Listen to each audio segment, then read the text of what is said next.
ម្តាខ្ញុំក្រៅពីគេងម៉ោង5កន្លះព្រឹកតែថ្ងៃនេះសូមយឺតបន្តិចហើយអរុនសួស្ដីខ្ញុំហាត់ប្រាណពុតសរសៃតិចតួចមុនគេបន្ទាប់មកខ្ញុំមុជទឹក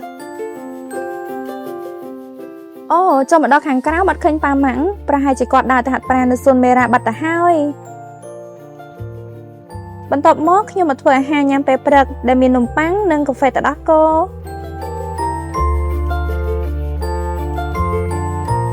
ហើយសកម្មភាពបន្ទាប់ខ្ញុំដើរទៅសួនមេរ៉ាដើម្បីជួបមិត្តភ័ក្តិខ្ញុំម្នាក់នេះមិត្តភ័ក្តិខ្ញុំគាត់ឈ្មោះសំភ័រជាកាមេរ៉ា LED ជំនាញចុងសប្តាហ៍នេះឲ្យគាត់ជួយថតវីដេអូប្លុកខ្ញុំ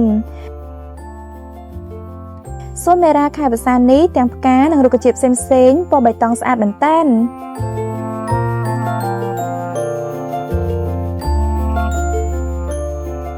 អូថតនៅជីមកាំងសេដែលទើបបើកថ្មីនេះមានតែ Clubhouse ឧបករណ៍ហាត់ប្រាណត្រង់ទំនើបបើនិយាយពីអាងហែលទឹកវិញឡើងធំស្អាតមែនទែន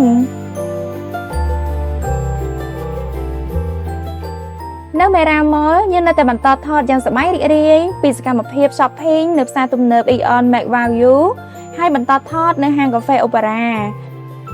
ថតចុះថតឡើងដល់បាយថ្ងៃត្រង់ល្មមសូមញ៉ាំបាយសិន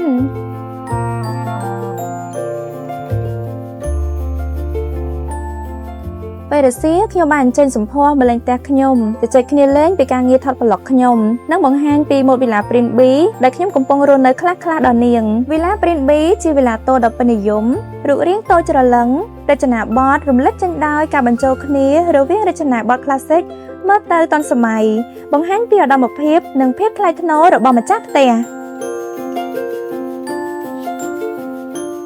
ផ្ទះគឺជាជម្រកនិងកន្លែងដែលផ្ដល់នូវភាពជួបជុំពោរពេញទៅដោយក្តីស្រឡាញ់អារម្មណ៍សុវត្ថិភាពផាសុខភាពការយកចិត្តទុកដាក់និងអ្វីៗជាច្រើនទៀតដែលធ្វើឲ្យផ្ទះក្លាយជាកន្លែងដ៏សំខាន់បំផុតក្នុងជីវិតដូចនេះដើម្បីទទួលបានរឿងល្អសុខសុភមង្គលក្នុងជីវិតរបស់លោកអ្នកសូមជ្រើសរើសផ្ទះក្នុងក្តីសម័យដែលអ្នកពេញចិត្ត